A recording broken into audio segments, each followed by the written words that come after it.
আরে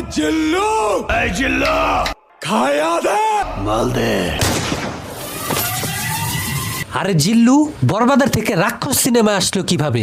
অপেক্ষা করেন, উত্তর দিচ্ছি। তো ভাই লোক, প্রিন্সের টিজারের হতাশা কাটাতে এক নতুন ধামাকা নিয়ে হাজির হয়েছে বাংলাদেশের সন্দীপ রেড্ডি ভাঙ্গা, আমাদের ডিরেক্টর মেহেদী হাসান হৃদয়। আর সে যেমনটা প্রমিস করেছিল যে সিয়াম একটা রাক্ষস সবকিছুকে গিলে খেয়ে ফেলছে, তার একেবারে শতভাগ চমক আমরা রাক্ষসের ট্রেলারে দেখতে পেলাম। কিন্তু রাক্ষসের ট্রেলার নিয়ে অনেক দর্শকদের কিছু অভিযোগ রয়েছে, যে সেটা হলো এটা নাকি বরবাদ আর অ্যানিমাল সিনেমার নকল। আমি তাদেরকে বলতে চাই, আপনারা কি ট্রেলারে জিল্লুকে দেখেন নাই? আর তাকে দেখেও যদি কিছু না বোঝেন, তাহলে সিনেমেট্রিক ইউনিভার্স নিয়ে আপনাদের কোনো আইডিয়াই নাই। এইটা এখন একেবারে ক্লিয়ার হয়ে গেছে যে রাক্ষস সিনেমাটা বরবাদ সিনেমারই একটা পার্ট, বা বরবাদ সিনেমার সাথে এর একটা কানেকশন রয়েছে। আর এই জিনিসটা ডিরেক্টর মেহেদী হাসান হৃদয় তার ফেসবুক পোস্টের মাধ্যমে একেবারে কনফার্ম করে দিয়েছে, এবং তার এই ইউনিভার্সের নাম রাখা হয়েছে ভায়োলেন্স ইউনিভার্স। আর এই ইউনিভার্সের আরো অনেক সিনেমা আসবে। এখন ধরেন এনিমাল সিনেমার যে দ্বিতীয় পার্টটা রয়েছে, এনিমাল পার্ট, সেটা যদি দেখতে এনিমালের মতো না হয়ে পুষ্পা সিনেমার মতো হয়, তাহলে কি সেটা আপনার ভালো লাগবে? তাহলে ভাই বরবাদ সিনেমা ইউনিভার্সের সিনেমার রাক্ষস, সেটা তো দেখতে বরবাদ সিনেমার মতোই লাগবে।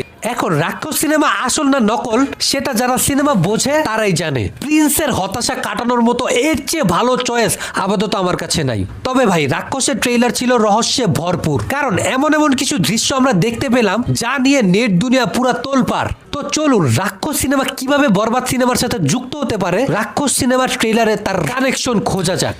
ট্রেইলারের শুরুতেই আমরা একটা বিশাল বাড়ি দেখতে পাই, সম্ভবত এটা সিয়ামেরই বাড়ি। সেও যে আরিয়ান মির্জার মতো ধনী এবং পাওয়ারফুল লোক, তা তো ট্রেইলার দেখেই বোঝা গেছে। এর পরের শটে আমরা তাকে 3টা গাড়ি নিয়ে কোথাও একটা যেতে দেখি, যেখানে তার জন্য রয়্যাল বেঙ্গল টাইগার নিয়ে অপেক্ষা করে আছে সিনেমার সম্ভবত দ্বিতীয় ভিলেন সাফাত ফিগার। এর পরের শটে নায়কের হাতে আমরা একটা দুর্দান্ত মডিফাই করা সোনালী কালার আর্মস দেখতে পাই, সম্ভবত এটা AK-47, এন্ড এটা দেখতে জাস্ট অস্থির লাগছে। পাশাপাশি আরো একজনকে দেখতে পাই, সম্ভবত এটা সিনেমার তৃতীয় ভিলেন সোহেল মন্ডল। তারপরেই আসে কিছু অসাধারণ hand to hand action scene, and এই সিনটা দেখে আমার দেবরা সিনেমার একটা দৃশ্যের কথা মনে পড়ে গেল, জাস্ট সুপার শট। এরপরে আমরা সিয়ামের নিজের বাড়িতে কোনো গ্যাংকে কিছু একটা বলতে শুনি। গ্যাং বলছি তার কারণ তার পুরো শরীরে রক্ত লেগে আছে, তার মানে এখানে কিছুক্ষণ আগেই কিছু একটা ঘটেছে। সিন শিফটের পর ট্রেইলারে এই প্রথম নায়িকার এন্ট্রি হয়। তারপরে আমরা তাদের মধ্যে কিছু অন্তরঙ্গ এবং রোমান্টিক দৃশ্য দেখতে পাই।